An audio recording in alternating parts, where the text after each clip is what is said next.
My name is Dorien Nunez. I'm president of OmniResearch. It's my own consulting firm. I'm also a senior fellow at a group called Intentional Endowments Network. We're a group of 200 university endowments with over $200 billion in assets and $14 trillion managed by money managers who are members. So we're here today to talk about impact investing. Is it the new greenwashing? The answer is yes. Next question. So any questions? Anybody comment from that? No. I'm delighted to have, I'll be both moderating and talking and giving you some information, but I'm delighted to have as our guest here, featured guest, Sheena-Anthony. Sheena is the head of impact investing at a family office in Connecticut. So we're not going to waste too much time. We're just going to dive right into it. So Sheena, why don't you start? Yes, so I'm the Director of Impact Investment Strategy for the William Casper Graustein Memorial Fund, which is a family foundation in Connecticut. But I'm also, I have my own investment advisory business called Feel Good Investments. And I created my business and I took this job because I worked in the financial industry since I was in high school for over 20 years. And I was recruited to the industry because the industry wanted to increase the diversity within the field. They wanted to get more people of color in the industry. 20 years later, it's still the same. The numbers have not changed. And knowing the industry, I realized that things aren't going to change if I don't create that change, if there aren't a collective of people like me who want to see thriving Black communities. So I started my business, Feel Good Investments, which is an investment advisory business, but it's not like a traditional business. I focus on healing the relationship with money that Black folks have, BIPOC folks have, and then creating financial plans and developing plans that actually help folks create wealth. So I really focus on the knowledge, the education, and that emotional aspects that come with managing money, with having money. And I say that, I remember I was talking to someone and we were talking about starting businesses and Black business ownership. And they were just thinking of the concept of, if you look at our history, we're going from being owned to being owned to owners. Just think of that shift that we're dealing with when we're talking about money. So that's my personal business. As I was working with folks, I realized that as much financial planning, I can only budget so much, I can only recommend so much. If we don't have capital flowing into our communities, things aren't going to change. So I became the Director of Impact Investment Strategy for this foundation. They wanted to align 100% of their endowment toward their mission, which is equity and education, by working with those and inspiring all to end racism and poverty. So when I'm looking at investments, I'm looking at how is this investment really impacting BIPOC communities? Is it helping end racism and poverty? So that's me in a nutshell, my brief introduction. All right. I guess it wasn't brief, but. Sheena, share with people, and I've known Sheena for years, so I have some insight. Share your background in the industry, because you really do have a deep background. Okay, that's long, but I already mentioned I'm from New York City originally, so I had my first internship on Wall Street when I was like 16. Worked at investment bank on Wall Street, and then I worked at Bank of New York for a couple of years, and then I worked across the board from high school all the way to when I got my first job at Vanguard. I went to Hampton University, majored in finance, and then I was hired into a leadership development program at Vanguard in Philadelphia. And within Vanguard, I worked in the brokerage department, and then I eventually became an investment analyst in their asset management department, where I focus on like recommending investment strategies and things of that nature. I decided to go get my MBA in France and still studied finance, concentrated in finance, and then went to London and worked for Goldman Sachs as an equity analyst, then came back home to New York and became a management consultant, consulting large, really international financial organizations who were looking to either start a business in the States or build some new platform. At that time, robo-advisory platforms were like the thing. It was like the way that people can get affordable financial products to the masses. And I was in charge of a lot of those digital platforms. And then I decided to start my business, and you guys already heard that story. Right. I think the point is she has a deep decades of experience at some top tier firms, at least by brand name, but she's also maintained her interest in how do I help people who look like me and her understand the investment business and move forward from an investment standpoint. So you're head of impact investments, right? Mm-hmm. Okay. Tell us what your process is like. How do you evaluate an impact? Anybody here have a project that they're trying to get funded or financed? Okay, well, we know there's several people who are at this particular event that do. And so the big question that they always say is, how do I find you? And what do you need from me? And how long does it take to get a yes or no?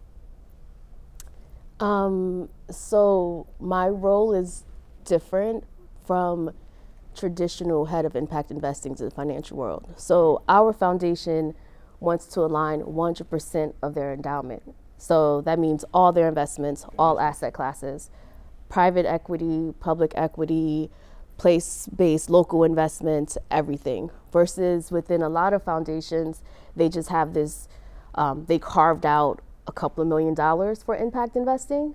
We want all of our investments to be impact investments. We believe that all investments are impact investments, so we want to look through those lenses.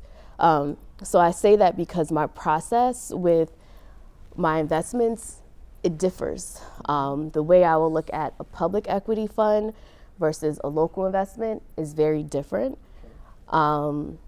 For public equity, I guess it's different and similar in a bit. For the most part, I'm usually looking at the managers. I'm looking at the leadership of the organizations and the teams who are actually running the projects, making investment decisions and things of that nature. I look at that particularly because from an impact standpoint, you can have people come, or I have people that come to me and say, oh, well, you know, we're an impact investment fund and we're diverse and only the CEO is black. But the whole entire team is like white men. I'm like, but so how's this investment team really, you know, determining the impact of this fund if they don't, or the investment if they don't understand the actual community? So I start looking at who's the team, who's actually making the decisions, whether it's from a fund or if it's a local investment. And then also look at what are they investing in, what are they doing? So if it's a fund, like a venture capital fund, I'm looking at, so who are the businesses that they are investing in? So not only is your team diverse, but are you investing in diverse founders? I want to make sure that you're investing in Black and brown folks who are actually developing solutions that have a positive impact on the community. If I'm looking at a local investment, I want to make sure that you are actually embedded in that community. Like, I'm based in Connecticut. I'm going to Connecticut. I'm asking folks, so have you heard about this organization? Do you know these people? Like, what's your take on them? Because I want to make sure we're giving our money to an organization that they're actually benefiting the community. I said that multiple times, but just to let you know that that's where I'm looking at. Okay. What makes you unique is I want to go back to something you just said, that a lot of endowments will carve out a chunk of money and they will say 5% of our money or 10% of our money goes for impact investing. And that's the okie doke, okay? Because if they're only doing 5 to 10% for impact investing, and impact investing produces market returns, that means what are they doing with the other 95%? And they're buying things like Core Civic, which is a company that builds private prisons, and they're doing all kinds of things that are against what we're trying to do in terms of impact investing.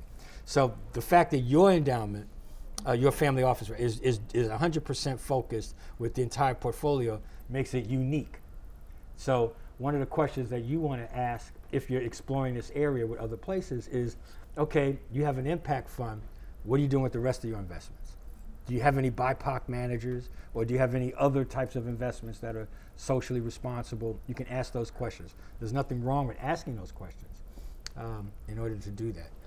Can I say Go ahead, something else? sure. So also, like, so that's what I do for the foundation.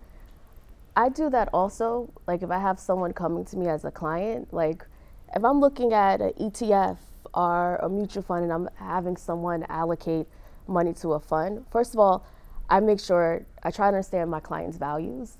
So what are you investing for? I'm a firm believer that we need to be conscious of how we are spending our money. If you go to my website, I have this thing saying that money is a tool to express your power. So where you're spending your money, where you're investing your money, that's very powerful. So even when I'm working with clients, I want to look at what is that mutual fund that I'm recommending? What are they investing in? There are social justice funds out there. There are funds that are focused on racial equity, women, gender equity, and things of that nature. I want to make sure that even if my client doesn't want to go that way, I want them to understand where they're placing the money and how they might be investing, divesting from themselves. And just talking about the circular of money, in a session yesterday, someone mentioned how they were part of Tulsa, a descendant of the Tulsa massacre. And if you think about Tulsa, the reason it was so successful is because money was continuously being circulated within the community. People owned those properties, they owned those businesses, people shopped in those communities, and that dollar was continually circulate there, whether it was spending or investing. If you look at today in a lot of Black communities, our dollar is not circulating in our communities. We don't own where we live, we don't own where we hold our businesses, we don't own our businesses. We're going to Target buying products. That money, as soon as we get it, we're giving it to Target. How many Black folks own Target or own the products that we're buying? So not just from an investing standpoint, but also where you're spending your money and then where you're investing your money. A lot of folks have retirement plans and they have these mutual funds and these ETFs that they're investing in. But is that mutual fund investing in core civic? Are you investing in private prisons? Are you investing in things that are against you? So when you're investing, spending money, et cetera, look at where you're actually putting your money and making sure that money is being circulated to your community, to people who look like you, so that we can help build wealth. Well said. That's one of the things she said was, where are we spending our money? One of the free apps that we talked about yesterday is an app called Goods Unite Us. Wouldn't it be nice if you could look up Home Depot or AT&T and see, are they supporting affirmative action? Did they support the Supreme Court decision? There ought to be an app that does that, right? Well, there is one. It's called Goods Unite Us, and it's written up back there. It's free, so you don't have to spend any money. And you can look up Dunkin' Donuts and see, are they supporting Republicans or Democrats? You can look up Roku, you can look up Netflix, and you can see where your dollars are being spent. So obviously, ideally, you would invest your money or buy from Black businesses, but at least you can stop buying, perhaps, from businesses that are working against us. And that's what happened with Bud Light. As soon as they had a transgender spokesperson, there was a rush to hurry up and get out of that particular company. So your impact investment starts with you. Every day you spend money, you are making an impact purchase. Your purchases are having an impact. It's called GoodsUniteUs.com. It's free, and there are 500,000 people have downloaded it. I'm trying to get it to get up to 1 million and make a blip and get people at least to be aware of the things that they're buying. Marriott versus Holiday Inn. I looked that up because we're staying at the Marriott Hotel. And you can look up all kinds of brands. You can look up companies. Mm-hmm. And there's some surprises that come out of that if you look into that. So I encourage you to not only download it and use it, but also share it and help it perhaps go viral. Because others are using it. Why not us? Yeah. Why not you? There's another website for investments, mutual funds, and ETFs called As You Sow, yep. And they have a platform called Invest Your Values. It's completely free, and they rated funds and companies by if they're investing in racial equity, private prisons, gender equity, and things of that nature as well. That's it. As You Sow, that's another one that's out there and that exists. Yeah. I'm proud to say that both of them are members of Intentional Endowments Network, which is where I'm a senior fellow, so we know all of those people. And there are a couple of others, but not enough, not many, but As You Sow is a big one. Goods Unite Us focuses on brands. And we're putting together a directory of Black mutual fund and ETF managers. No one's done that before. There aren't that many, so it's not a whole lot of work. So if any of you are interested in that, just let us know, and we'll see that you can at least get the names. You still have to look at what they invest in, because they're not, you want to see what they have in the underlying portfolio. I know you've done that. Mm-hmm. But at least you can be aware of who Ariel Capital Management is one of the most well-known ones, with Melody Hobson's the president, John Rogers is the founder. But there are others. There are others that are out there, but not enough. Not enough. Mark Watson, who was here yesterday. How many of you were in the room with Mark Watson, that particular seminar? He used to work for a mutual fund that was run by a black woman, Barbara Bowles. She was like the first black woman to have a mutual fund in America. And he used to work with her. I've known him for decades as well. So that's, I go on from there. Well, I want to open it up. Look, this is a conversation and a dialogue, and there's a whole lot more that either one of us could say and offer to you. And I am going to tell you about $100 billion that's out there that exists for possible community investment if you focus on it and pay attention to it. But we'll get to that later. Any thoughts, comments, questions? Please, over here. John Jenkins. I work with a cooperative incubator. We are the ones in Houston, Texas. My question is around accountability. And so the question that I have is working with the assumption that you prioritize what you measure, right? And you are beholden to whom you're held accountable, right? Like, so what are your thoughts about moving accountability measures from internal and third party directly to community, right? Like, if that makes sense. Because there's this conversation around collective impact, and there's work and investment being done in that space, but it's still peer evaluation. But it's going from community voice to actual tractable, transparent accountability to the communities in which we invest in. I love it. I would love to see that. What I find in philanthropy, particularly, that's the space that I'm in, there's power issues. And not everyone wants to let go of that power and that final decision. And I find that's the challenge with the work. You have to be an organization where they're like really community focused and they trust the community. There's this thing called trust-based philanthropy where they have to learn how to trust the community and for those decisions. I've heard people, comment, well, they might not understand the process, they meaning the community, might not understand the process, or they might pick something that's not related to our mission and all this other stuff. And I'm like, well, if your mission is to benefit the community, don't you think they know what they want? But there's work, like philanthropy, finance, these are still very white spaces. And as much as they say they want to invest in the community, like they're not from the community. They don't always get the dynamics and dilemma there. So they question things, and it's just going to take time for them to be able to just give us all the money and just let us have authority over it. I would love to see that, though. And I'll get to your question, just to pick up on the point that she just said. Years ago, I'm sure y'all remember about Rodney King when he was attacked in Los Angeles. So right after that, a group of people came together in Los Angeles. They created Rebuild LA. And billions of dollars were spent theoretically to try to help the community and do all kinds of things.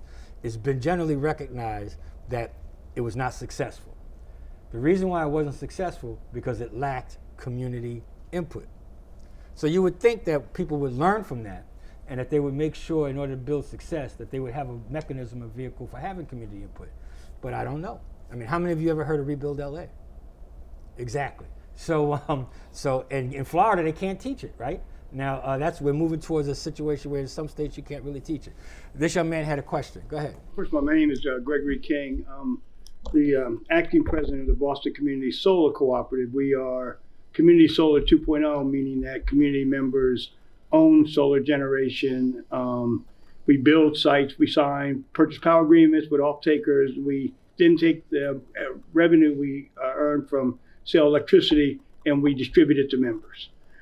So one of the things I'm quite interested in understanding is from the impact investment point of view, what are you looking for in an ideal impact investment, and how would you optimally like to quantify impact?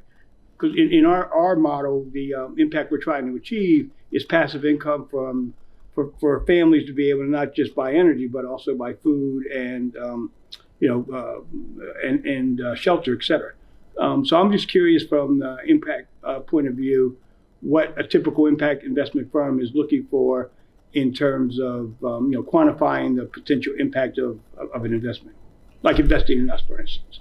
So it varies. That's a multifaceted question because each foundation has their own mission and their own things that they're looking for.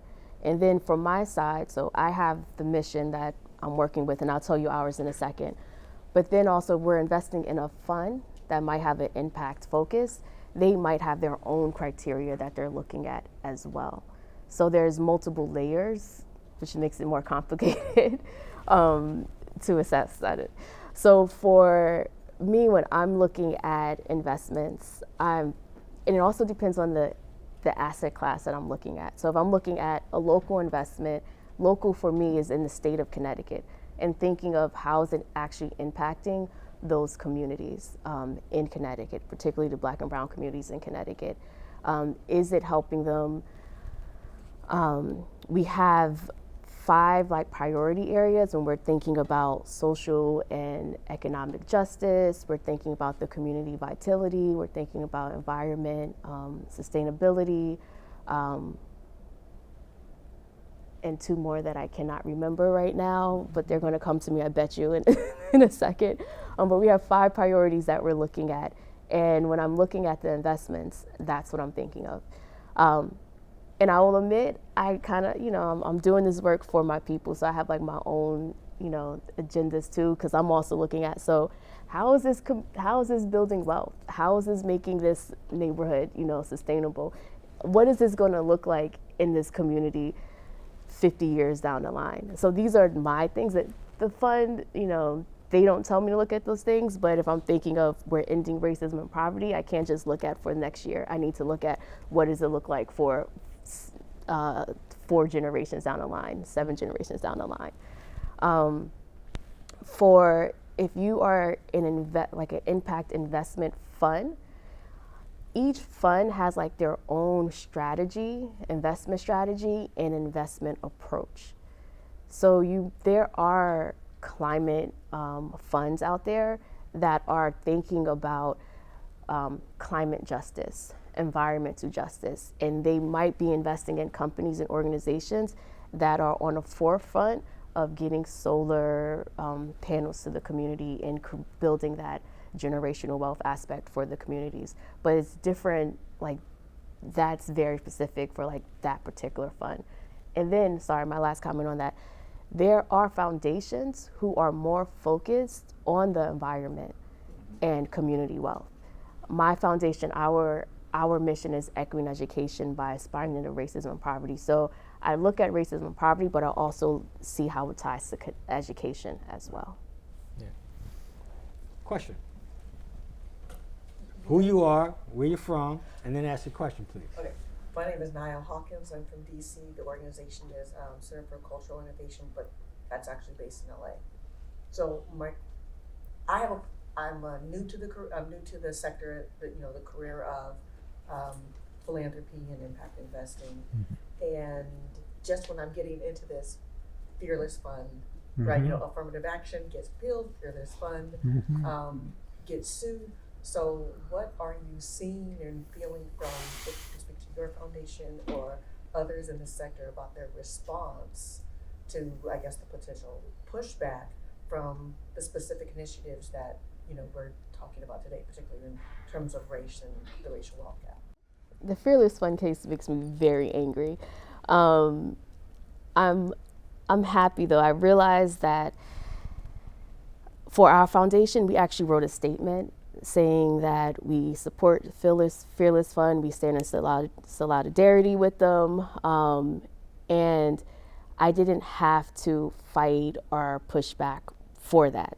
I'm fortunate where my investment committee, they started this work before they even hired me, so they support all the work that we're doing. When they're the ones who actually recommended, our investment chair was we need to write a statement about this. So, but I will say that my foundation is unique. My investment chair is unique. She's been a radical in trying to push this work for a very long time. That's not the case with all foundations. That's not the case with all investors.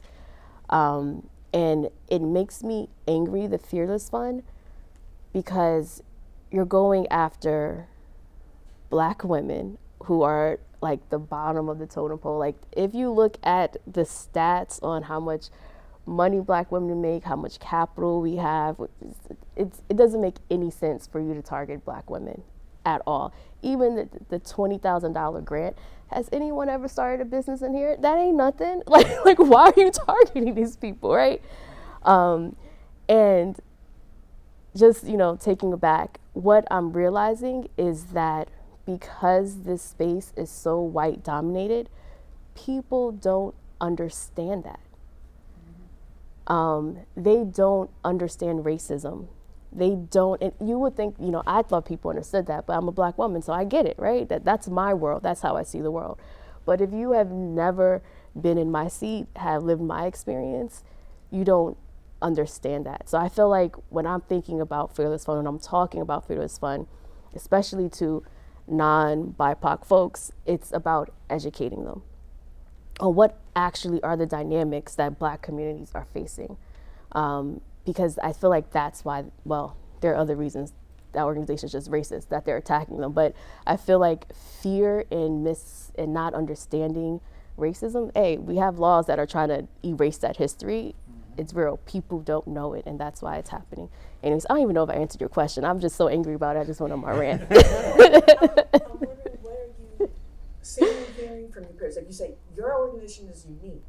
That would imply for me that there is a pushback or, a shift away from policies that would build Black wealth or focus on shrinking the racial wealth gap. So from your peers, sort of across the sector, what's the tone of sentiment? So the people who weren't really committed are pulling back. Right. The people who were committed are like leaning more into it. And that's what I'm seeing. Yeah. Can you repeat that? Because I think that's what needs to be understood. The people who weren't, please go ahead. The people who weren't committed, who just, wanted to write a statement and say, yeah, we're about this, they're pulling back. This gives them the excuse to say, well, you know what? It wasn't right. We shouldn't have been doing this anyway. Like, now they have an excuse to pull away from it. Right. The people who were committed are saying, now we have the reason on why we need to lean more into this work, why we need to do this work. And that's what I'm finding within the space. And so, it's for the people who weren't really committed. Yeah. And so what we have to do as change makers, or whatever term we want to use for ourselves, is we have to reach out and find those people who are committed and accelerate their growth, accelerate their development, take advantage of their commitment. And the people who aren't committed, stay vocal. If you read the Supreme Court decision, they talk about years ago there was a case called Richmond versus Croson, where they tried to cut back on a lot of affirmative action. I see him he's been around a while, so he's not in his head. And they said the same thing back then. Oh, it's going to be the end of set-asides, the end of minority business programs. All of us gathered together in Atlanta. People gathered around the country. And we came up with strategies that would allow us to continue to promote minority business development despite the Supreme Court decision. The president of Harvard University, a Black woman who just got sworn in, she said, we're still going to be committed to diversity, now we have to do it in a legal way. And there were loopholes in the Supreme Court decision if you read it in detail. So lean into those who are with us. Let everybody who's not with us kind of keep them in check, but stay engaged with them. And then let's be creative, as we always have been, and continue to march forward and move forward. You had mentioned that you do a lot of work with healing folks' relationship with money, and I wanted to know what your approach is for maybe the individuals or small groups of people who are interested in impact investing, but like there's that anxiety that makes it a little bit difficult to take that step.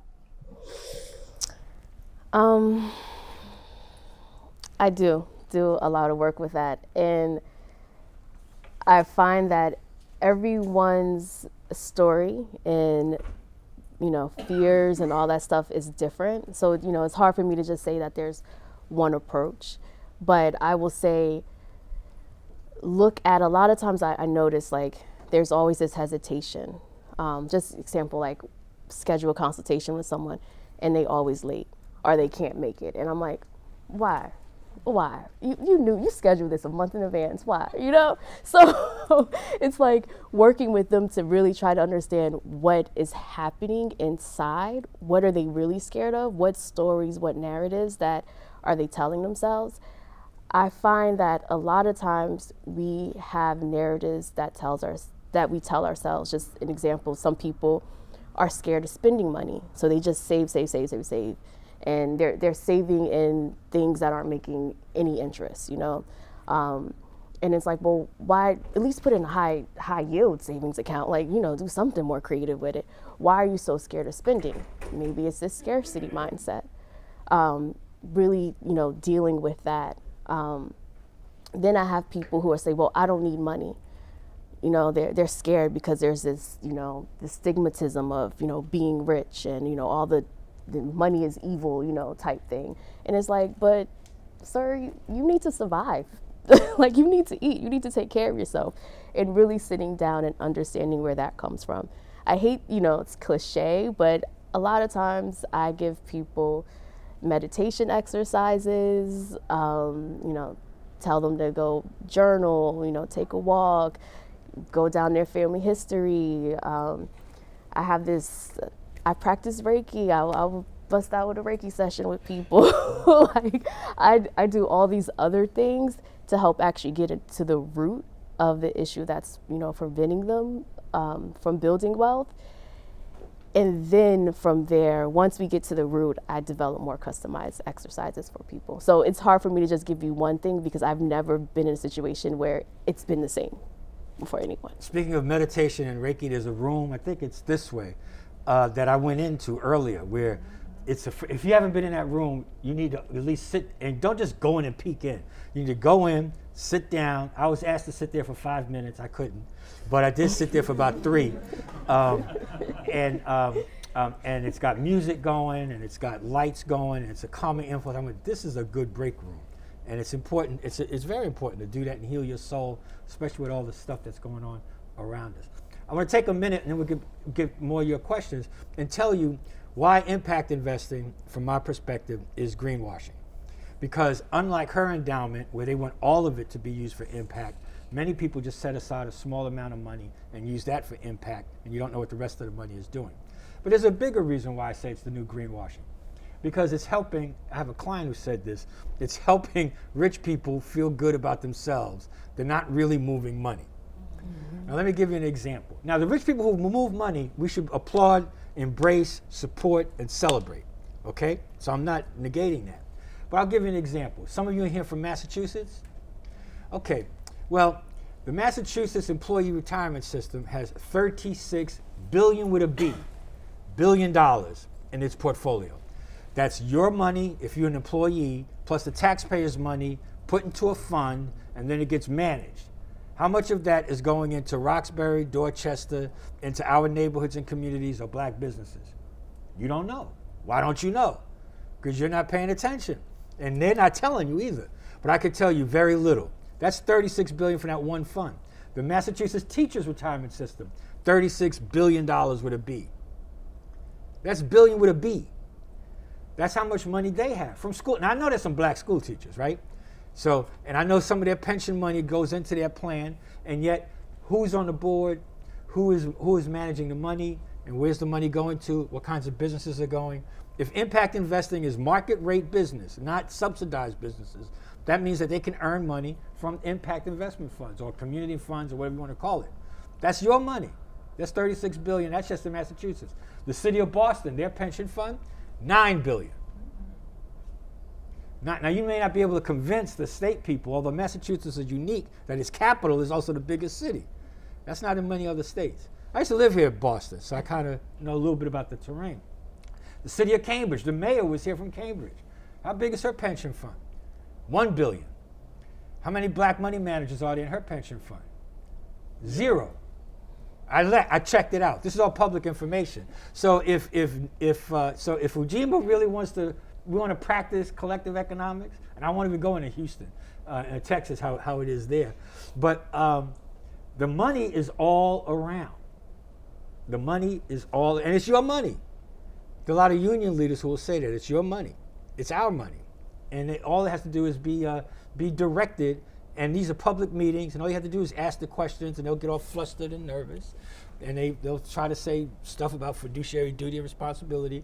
But people like Sheena here have the credentials, the academic background, the professional to be able to say, wait a minute. If we can do it, you can do it.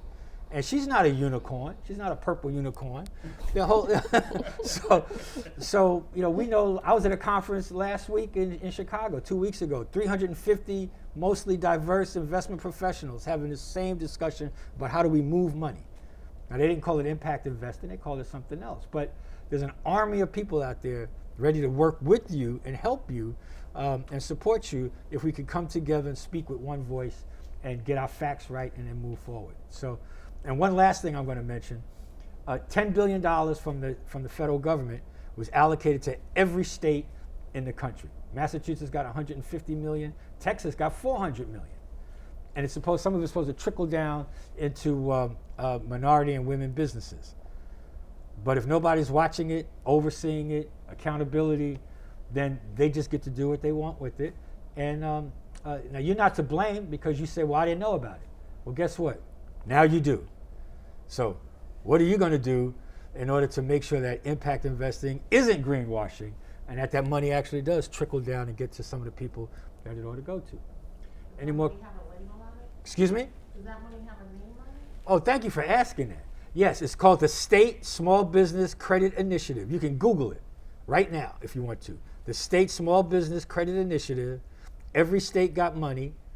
Massachusetts, like I said, got about 100. Where are you from, miss? Rhode Island.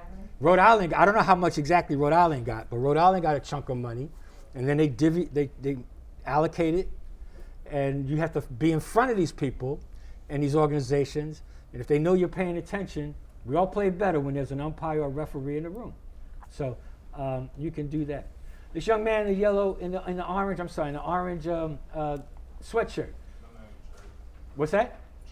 Trey. And where are you from? Atlanta. Georgia got a lot of money. Please, go ahead. I have a question. So, what you was talking about, is there like an MBE? There's an MBE element. If we're talking about specifically the State Small Business Credit Initiative, and I forget how much Georgia got, but they got a lot of money. A lot of that is supposed to go to MBEs, and they're supposed to have loan guarantee funds, venture capital funds, collateral funds, bonding. Every state can figure out what they want to do with that money. Texas has $430 million. They get to do a whole lot of stuff with it.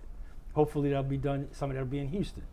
And we got to figure out how to get into that flow. So yeah, MBEs do qualify for some of the money depending upon how the state is going to be allocated. So Atlanta is very progressive, has been for Maynard Jackson, Andrew Young, for a long time. Please, go ahead.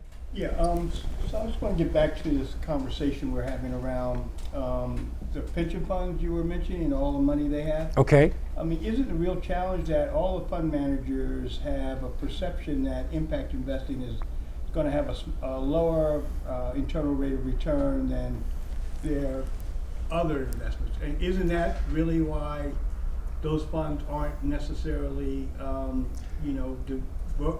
diverting funds for impact investment purposes? Because the perception is impact investments aren't as prolific as other investments. Isn't that the... That's a great point. That's the malarkey that gets presented and put out there. Josh Lerner is a professor at Harvard Business School, and he's done a study that shows that if you invest in women and minority and BIPOC managers, you get the same returns. If you look at impact investing, guess what? The returns are comparable, because impact investing specifically says market rate of returns. So the perception is there, the implicit bias is there against it, and they use that as an excuse to not make the allocation. But that excuse is going away because of data, because her fund couldn't operate if that were true, right? Mm-hmm. So yeah, but how do you overcome that misperception? Data, facts, presence. you educate them, you challenge them. They had to do that for ESG funds, same kind of malarkey, but you're exactly right. And so if you hear that pushback, then just call up Boston Ujima and say there were some speakers who were there who said that if I hear that nonsense, to call them, and you can reach out to them and they can give us a bunch of data that can help us answer that particular objection. But don't we need to get that data in the public domain? I mean, we have community organizations who are, certainly going to philanthropy and other sources, but this whole universe of impact investing seems to me to be an area where there isn't a lot of, not a lot of activity in terms of these funds actually investing in underserved communities, right? I mean, Absolutely. So somehow we have to change that perception. Yep. So like the $9 billion fund, that's a state, and of course, state pension funds, where these are taxpayer monies that Yep. eventually hire these people and, Yep. and generate the funds. Don't we need to be able to, put more pressure on those institutions to start expanding their portfolio of investments to include our underserved communities, because ultimately that's what we need. The problem we have in a lot of our communities, they're not bankable. Well said. That's do you want to take that, or I could? I Yes. created a course called Black Entrepreneurship 20 years ago, so we talked about this and taught it. So I could talk about this for a long time, but I want to open it up and have other people talk about it. Yeah, the data's out there. Right. Similar with, investing in diverse managers, people just don't want to do it. You have the people who own the money, who have the majority of the wealth, they're stuck in their ways. You can give them all the data, you can put all the data in front of them, they're going to find some reason not to do it. I think as a community owner, like if you are a beneficiary of a retirement plan, you can put pressure on the state, on the government. Just think about who are you electing, who are you voting for, to make sure that they start putting mandates to start allocating to impact funds, our diverse funds. I will say, I do know some managers, particularly diverse managers, who have an impact approach, but they do not consider themselves an impact fund. Right. I'm calling that out because a lot of times people think that if you are BIPOC manager, a woman manager, that all of a sudden you are impact investment manager. They just want to put you in that bucket. And you have folks who are like, I just want to be a manager. Like, why do I all of a sudden have to, be an impact manager? So giving people that space as well to be able to be managers without being put in a bucket. And I think that happens by putting pressure to make sure that your state, your city has an allocation toward diverse managers, toward impact funds, toward things of that nature. But the data's out there. So everyone's like, oh, you need to see the data. That it gets on my nerves because the data is out there. Right. But if people aren't speaking up, then nothing's going to happen. And I think it's deliberate that Black folks, BIPOC folks don't know that much about finance. You cannot have a voice on something that you really don't know about. So we need to start educating ourselves on these things so that we can start speaking out about them. Let me add to that. Boston has a unique opportunity, as does Atlanta, and Texas, because it's one of the most well-educated communities in the country. So I have a list of schools up there: Harvard, Northeastern, Bentley, BU, BC, and Tufts, Wellesley, and LaSalle. You can bring experts from all of those schools to a City of Boston meeting, their public meetings, and say, here's the data, here are the studies, here are the professors. Now what? Now, and you tell your consultant to do an evaluation and a study. One of the top pension consulting firms is Cambridge Associates here in Boston. And you start to move it forward when you do it as a team. That's what collective economics, this is called Ujima, right? That's what Ujima is all about, collective economic works and responsibility. And then they can't deny the data when it's put in front of them repeatedly by so many people that they respect. So Boston is uniquely positioned for that, as is Cambridge. Atlanta is uniquely positioned for that because of its leadership down there. And Houston, Texas is uniquely positioned for that because of people who have been the mayor and people that I know who are down there and involved as well. Rhode Island's hopeless. We can't do anything. No, I can't. This is recorded, so that was a joke. That was a joke. So, no, and even Rhode Island. And frankly, I sponsored a bunch of high school kids from Rhode Island to go down to the stock exchange and learn about investments. And I'm in New Orleans. So there's a lot of energy percolating in Providence, and you got Brown University there and other places there as well. So $36 billion in Massachusetts employee system, $36 billion in the teacher system. There's $100 billion right here in Massachusetts, and all you need is 1% of that, and you got $1 billion. That's all. Just say we just want our 1%. And that's not enough. So, but they can't argue with the de minimis amount that's being requested. So we got about 5 or 7 minutes. One more question. I'm sorry. You touched on something and I forgot to comment on it. You mentioned how there aren't that many impact investment funds that are for underserved communities.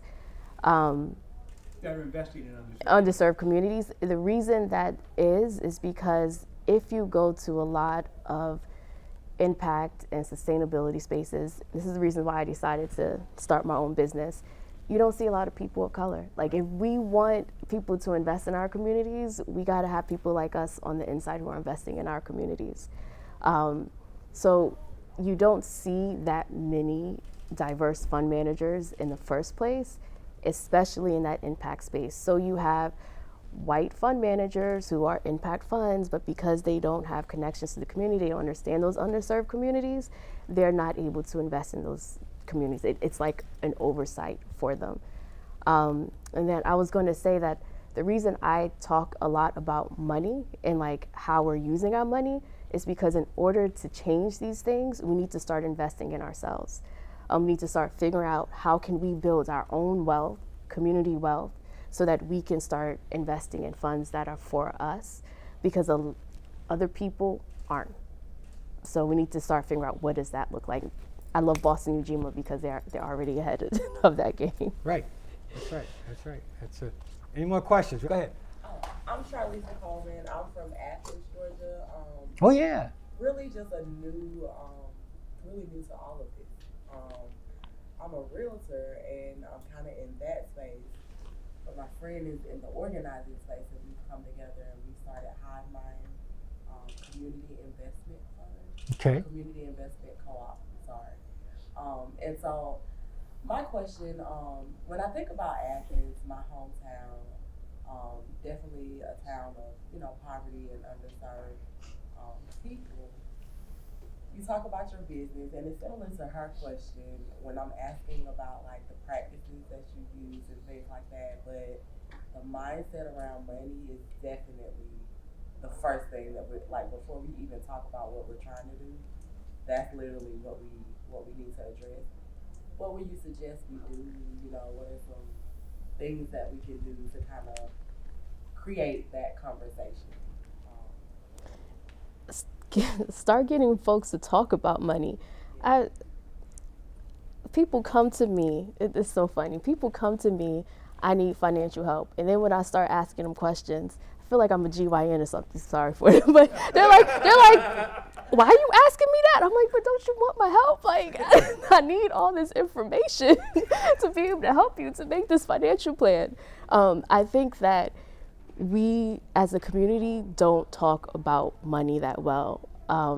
And there are a whole bunch of reasons why, even myself, like sometimes I slap at my mom, like, what you asking? Why are you in my bank account, right? So it's like, I think that we need to first get comfortable with talking about money, talking about the lack of, what we do have, what we don't have. Once we are comfortable being vulnerable around money, then we can start thinking about, so how can we heal that and then start creating something new. And a lot of things I also realized, like, create space for people to just kind of reflect on that. We are so busy trying to survive, worrying about how we're going to pay these bills. We don't even have time to think about So what is next year going to look like? What is 5 years going to look like? Because you're just trying to get through that moment. So if you can just create space to start talking about money, to create space for people to start thinking about the future, I think that will start the healing process. We have like 60 seconds left, and I want to break on time and do that, but I want to encourage you to go to the room next door. Don't all crowd, because that defeats the purpose of relaxation, right? So it's a limited number of people to be there. And let's have a round of applause for Sheena-Anthony, please. And yourselves, you were all part of this. And thank you, Boston Ujima. Go into Hoover and put in your comments, connect with each other, and let's keep the dialogue going. But stop talking and let's make something happen. Thank you.